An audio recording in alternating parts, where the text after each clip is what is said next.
The world is full of notable firsts. History tends to remember events that influence the scale of time. On the 29th of May 1953, at the age of 33, New Zealand mountaineer Sir Edmund Hillary and Sherpa Tenzing Norgay became the first climbers known to have reached the summit of Mount Everest.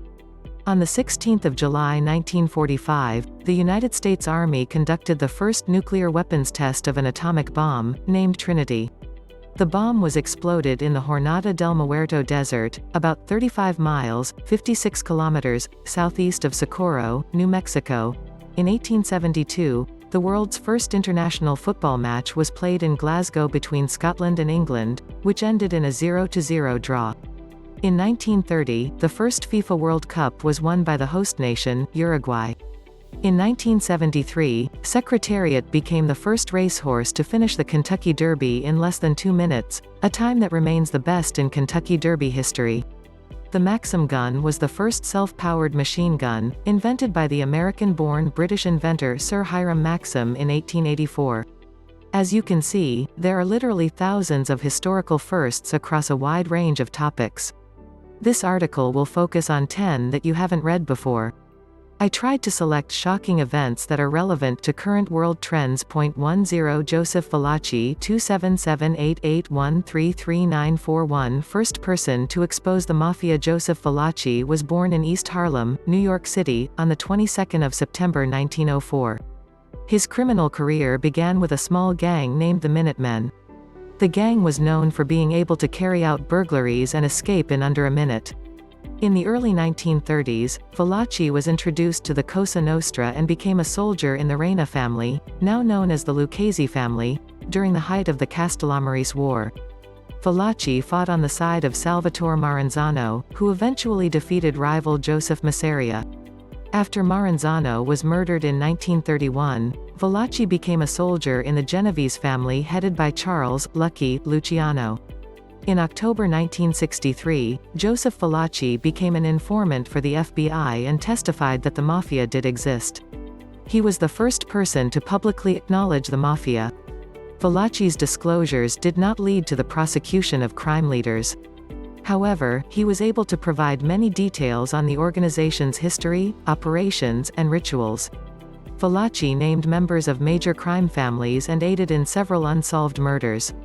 His testimony was broadcast on radio and television and published in newspapers.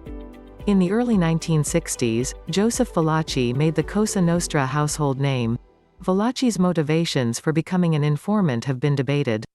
In 1962, while in prison for heroin trafficking, Valachi murdered a man he feared was sent to kill him. Joseph claimed that he testified against the mafia as a public service, but he might have been attempting to get his prison sentence reduced. In 1966, Valachi attempted to hang himself using an electrical extension cord. He died of a heart attack in 1971, at La Tuna Federal Correctional Institution in Texas. The $100,000 bounty placed on his head went uncollected. Joseph Valachi inspired the characters of Willie Sitchie and Frank Pentangeli in the hit film The Godfather Part 2, 1974. 9 The Immoral Mr. T's The Immoral Mr. T's CC 582 First commercially viable American skin flick. The Immoral Mr. T's, 1959, is the first successful film by director Russ Meyer. Meyer is known for writing and directing a series of low-budget, sexploitation films that feature camp humor, sly satire and large-breasted women. The Immoral Mr. Tease consists of a series of short scenes in which Mr. Tease is overcome with fantasies of nude women. The only nudity in the movie is seen through the viewpoint of Mr. Tease. His fantasies always result in a number of bizarre situations. In the movie, Mr. Tease, Bill Tease, is a delivery man who works for a dentist. After he undergoes a procedure to get a molar removed and is given an analgesic to ease the pain, Tease discovers that every woman he comes across is naked, even his dental assistant. Before the film was released, the only moving pictures that exhibited extensive nudity were either underground pornographic films, typically distributed in 16mm black and white film, or naturist pictures, which were shown in specialized movie theaters. The Immoral Mr. Tease was the first American, above-ground, movie since the early sound era to show female nudity without the pretext of naturism. It is considered to be the first commercially viable American skin flick.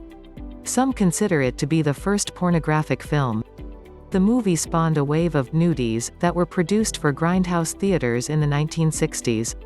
8. Craig Harrison, Sniper kills 2 Taliban with 2 bullets from 8120 FT 545x339. First person to record a sniper kill at a range of 2,475 meters, 2,707 yards. Craig Harrison is a member of the Household Cavalry of the British Armed Forces. In 2009, while participating in the war in Afghanistan, Harrison shot 2 Taliban machine gunners south of Musa Qala in the Helmand province of Afghanistan at a range of 2,475 meters, 2,707 yards, using an L-115A3 long-range rifle. The shot was from approximately 1.53 miles, 2.4 kilometers, away. It is the longest confirmed sniper kill in combat. Craig Harrison was nearly 3,000 feet beyond the effective range of his long-range rifle at the time of the shots. The bullets took almost 3 seconds to reach their target. The distance was so great that the Taliban members probably didn't hear the shots. In a BBC interview, Harrison reported it took about 9 shots for him and his spotter to range the targets, and then his first attempt was a kill shot. The bullets were aided by the ambient air density near the valley in which Musa Qala is situated. Harrison said the environmental conditions were perfect for long-range shooting, with no wind, mild weather and clear visibility. Craig's shot passed the previous record set by Canadian Corporal Rob Furlong in 2002, by 45 meters, 49 yards. In a remarkable tour of duty, Craig Harrison cheated death a few weeks after the event when a Taliban bullet pierced his helmet but was deflected away from his skull. Harrison later broke both arms when his army vehicle was hit by a roadside bomb. After the bombing, Craig was sent back to the UK for treatment, but insisted on returning to the front line after making a full recovery. He has since said the injury didn't affect his natural sniper ability. 7p 2010A2 HSTWF 3P2010A2 First small body collision between asteroids on 6 January 2010. The Lincoln Near-Earth Asteroid Research, Linear, project discovered a mysterious X-shaped solar system body, named P2010A2, traveling at 11,000 miles per hour. The object has confused astronomers because it shows characteristics of both an asteroid and a comet. It has the orbit of a main belt asteroid and the tail of a comet. For this reason, P2010A2 was originally listed as a main belt comet. Within a month of the discovery, analysis of the images captured by the Hubble telescope suggested that P2010A2 was generated from a recent head-on collision between asteroids. It was the first time a small body collision by asteroids had been observed. The evidence was supported by the position of the object's nucleus, which is offset from the axis and outside of the dust halo. P2010A2 has no sign of an active nucleus, which has caused scientists to believe it was moved in an impact event. NASA determined that the nucleus was the surviving remnant of a hypervelocity collision, when 2 small and previously unknown asteroids hit. This event created a shower of debris that is being swept back into the tail by the pressure of the sunlight. The X-shaped debris pattern of P2010A2 is unusual and has confused scientists. Before it was determined that P2010A2 came from an asteroid collision, some speculated that it may be a rare carbonaceous asteroid located in the inner main belt. If true, this would suggest that there are more volatile-rich asteroids closer to Earth. The orbit of P2010A2 is consistent with the Flora asteroid family, which was produced more than 100 million years ago.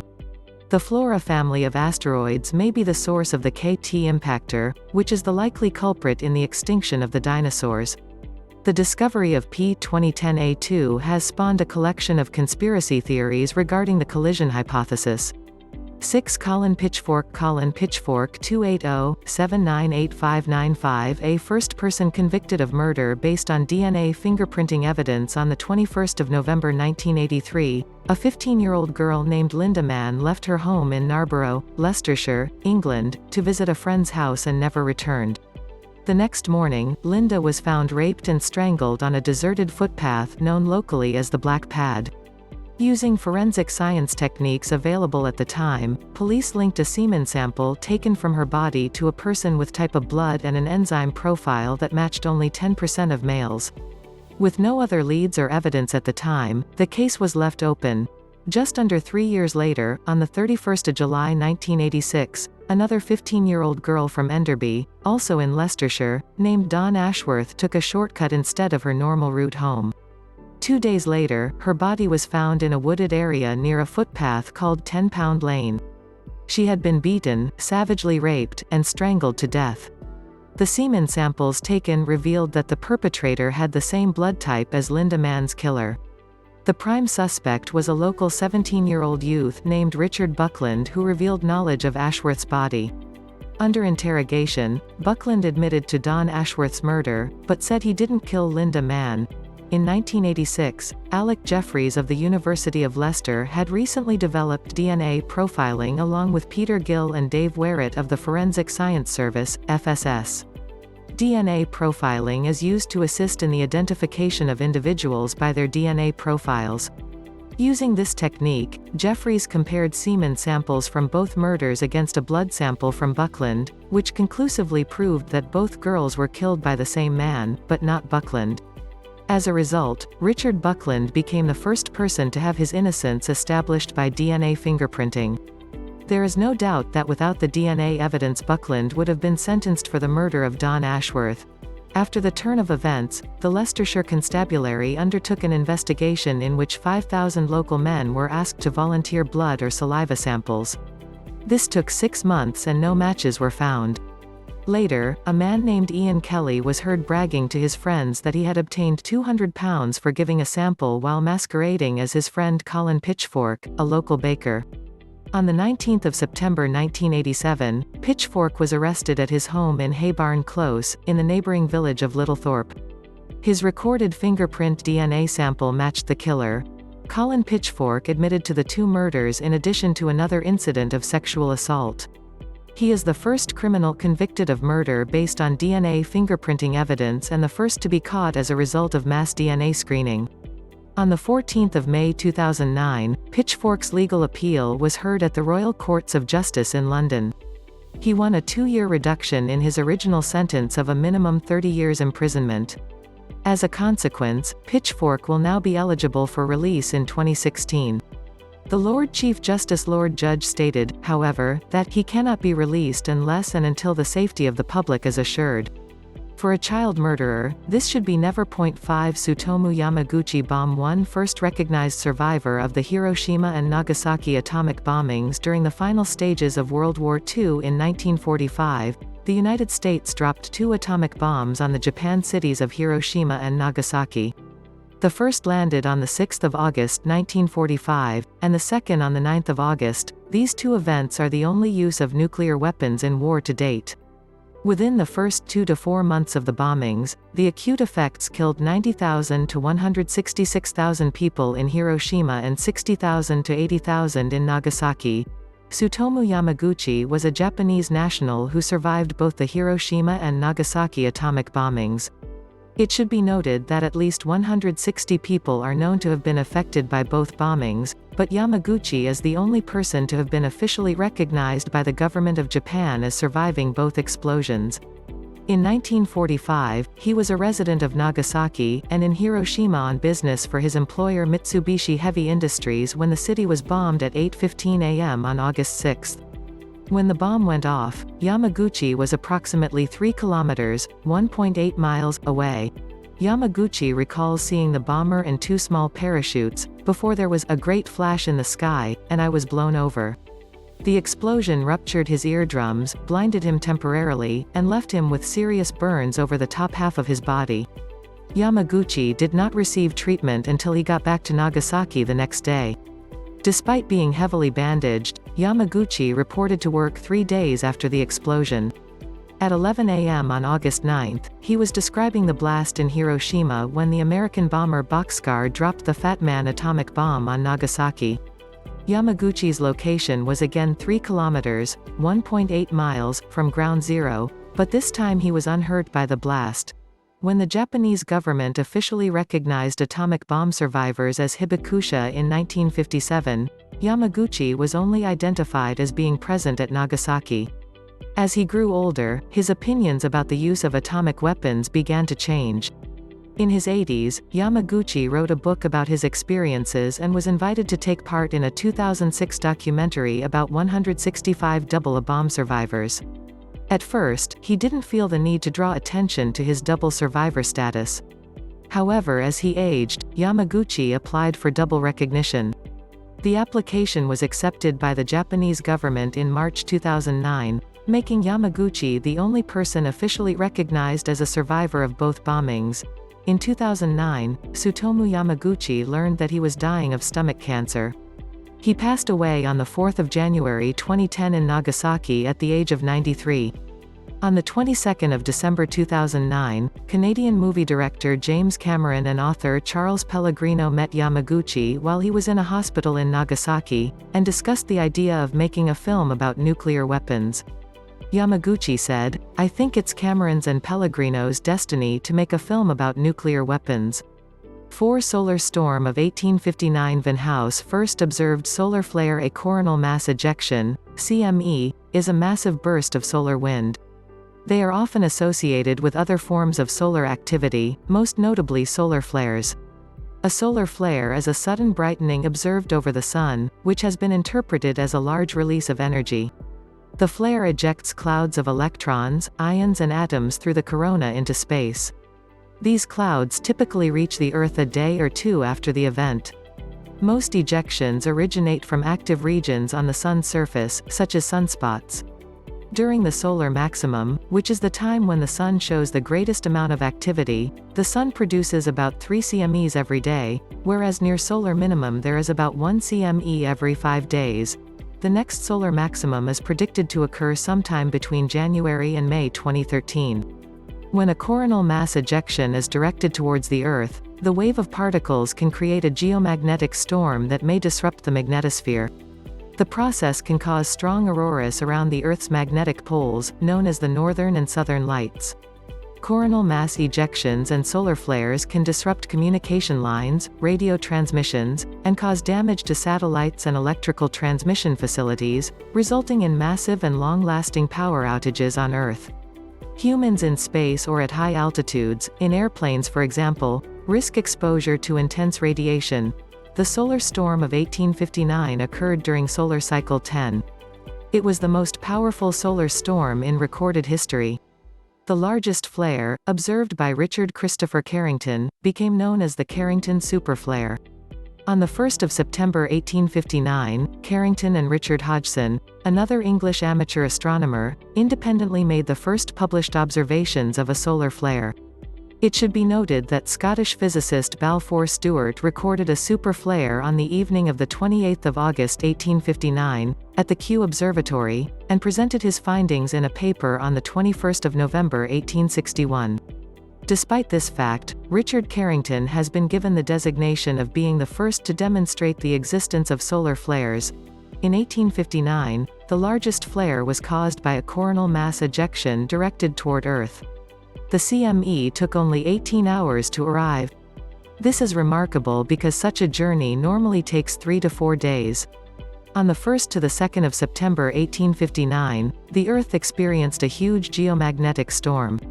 Auroras were seen around the world, most notably over the Caribbean and Rocky Mountain. In the wake of the storm, telegraph systems all over Europe and North America failed. Telegraph pylons threw sparks and paper spontaneously caught fire. Some telegraph systems appeared to continue to send and receive messages despite having been disconnected from their power supplies. A similar event in 2013 could devastate the world's infrastructure. 3 1958 Lituya Bay megatsunami. Su 1958 Lituya 6 First eyewitness report of a megatsunami. Lituya Bay is a fjord located on the coast of the southeast part of the U.S. state of Alaska. A fjord is a long and narrow inlet with steep cliffs. The bay is part of Glacier Bay National Park and Preserve. The entrance of the fjord is considered dangerous for ship navigation, especially when the tidal currents are running. The interior of Lituya Bay provides good protection for anchored ships. In the past 150 years, the area has experienced 5 megatsunamis. On 9 July 1958, a large earthquake struck Alaska and caused a rock and ice landslide in the Krillin Inlet at the head of Lituya Bay. The falling debris generated a massive megatsunami measuring 524 meters, 1,719 feet. The rock, 30 million cubic meters worth, impacted the bottom of the inlet and formed a large crater. The wave possessed sufficient power to snap all trees up to 1,720 feet, 520 meters, high around the bay. Most of the trees were spruce and they were 6 feet, 1.8 meters thick. The tsunami stripped the soil to the bedrock. At the time of the megatsunami there were 3 fishing boats anchored near the entrance of Lituya Bay. 1 boat sank in the wave and 2 people were killed. The other 2 boats were able to ride the waves above the tree line and survive the disaster. Among the survivors were Adam Gray, William A. Swanson and Howard G. Ulrich, who were each able to provide an account of what happened. It has been estimated that the wave was traveling at 600 miles per hour. However, when it reached the open sea it dissipated quickly. This incident was the first direct evidence and eyewitness report of the existence of megatsunamis. Mathematical modeling studies conducted by Dr. Charles Mader support the rock slide as a triggering mechanism. There is a sufficient volume of water in the Lituya Bay Inlet to account for the giant wave and subsequent inundation. One eyewitness account indicates that an enormous piece of the Lituya Glacier moved during the earthquake, and may have fallen into the water. The impact was similar to an asteroid-generated tsunami wave. It has allowed scientists to re-evaluate historical events and identify large waves. 2 Era General Belgrano sinking first ship sunk in anger by a nuclear-powered submarine. Ara General Belgrano was a warship that was originally constructed as the USS Phoenix in 1935, and launched in March 1938. The vessel survived the Japanese attack on Pearl Harbor in 1941, and was decommissioned from the U.S. Navy after World War II in July 1946. Phoenix earned 9 battle stars for World War II service. USS Phoenix was sold to Argentina in October 1951, with another vessel, for $7.8 million US dollars.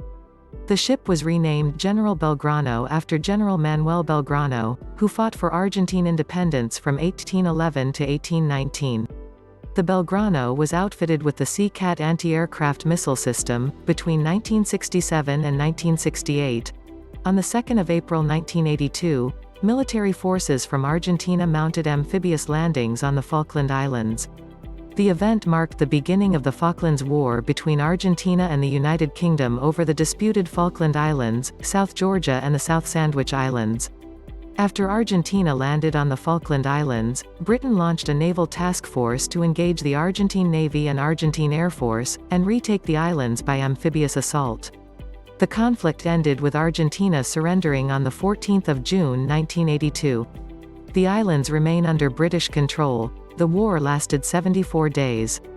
It resulted in the deaths of 255 British and 649 Argentine soldiers, sailors and airmen. On 30 April 1982, the Era General Belgrano was detected by the Royal Navy nuclear-powered hunter-killer submarine HMS Conqueror.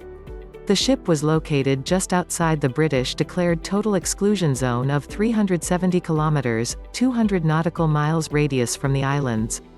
The British decided the warship was a threat, and on 2 May 1982, the Conqueror fired 3 21-inch Mk8 Mod 4 torpedoes, each with an 805-pound, 363 kilograms, Torpex warhead. 2 of the 3 torpedoes hit the General Belgrano. One of the torpedoes blew off the ship's bow and the second punched a hole in the side of the ship and exploded in the aft machine room. 20 minutes after the attack, Captain Bonzo ordered the crew to abandon ship. In all, 323 people were killed. Argentine and Chilean ships rescued 770 men in the water from May 3 to May 5, 1982. The vessel became the only ship ever to have been sunk in anger by a nuclear-powered submarine and the second sunk in action by any type of submarine since World War II. The first was the Indian frigate Inds Kukri, which was attacked by the Pakistani hangar during the 1971 Indo-Pakistani War. There was a public controversy surrounding the sinking, but in 1994 the Argentine government conceded that the attack was a legal act of war. 1 Vasily Blokhin 225 px Vasily Blokhin, first and only person to execute over 10,000 people. Vasily Blokhin was a Soviet major general who served as the chief executioner for the NKVD, Soviet secret police. He was hand-picked for the position by Joseph Stalin in 1926. Blokhin led a company of executioners that performed and supervised numerous mass executions during Stalin's reign, most notably during the Great Purge and World War II. Vasily Blokhin is recorded as having personally executed tens of thousands of prisoners by his own hand, including 7,000 condemned Polish POWs in one mass execution, making him the most prolific official executioner in world history. During his time as executioner, Vasily Blokhin made sure he personally pulled the trigger on all high-profile cases conducted in the Soviet Union. His most infamous act was the April 1940 Katyn massacre, in which Blokhin killed 7,000 Polish officers. The massacre was prompted by Lavrenti Beria's proposal to execute all members of the Polish officer corps, dated 5 March 1940. The mass executions conducted by Blokhin in Poland were carried out on 28 consecutive nights. He used a specially constructed basement execution chamber at the NKVD headquarters in Kalinin, Russia, now Tver.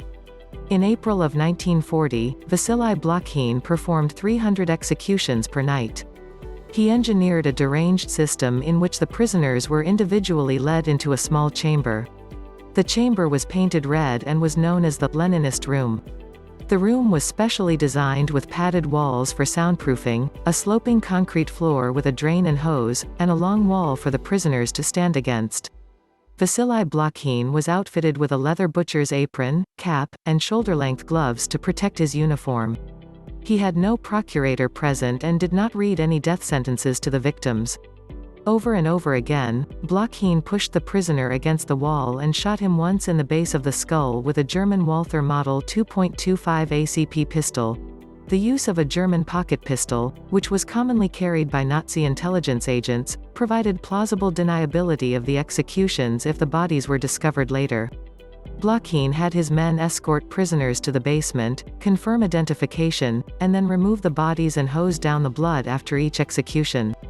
He was the primary executioner and, true to his reputation, liked to work continuously and rapidly without interruption. The executions were conducted at night, starting at dark and continuing until dawn. The bodies were continuously loaded on flatbed trucks through a back door and buried in mass graves.